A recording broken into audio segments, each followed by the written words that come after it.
How to measure Qi 1.2 bus.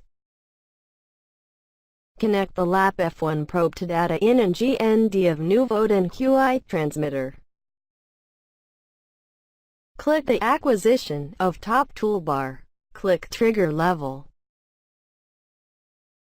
Set trigger level of port A to 2 volt.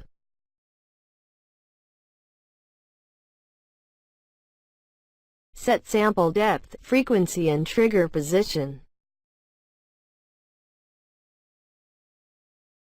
Click bus signal. Find the Qi protocol decoder. Configuring protocol decoder. Click Start the decoding in detail.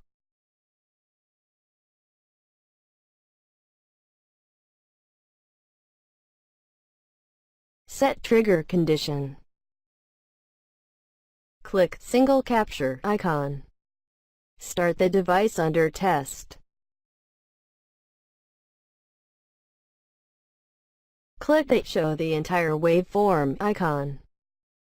Select the packet list window.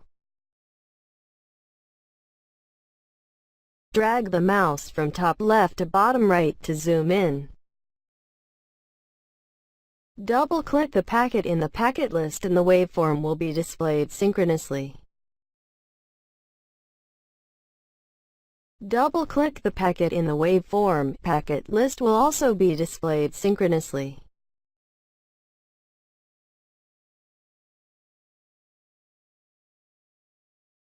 Thank you for watching.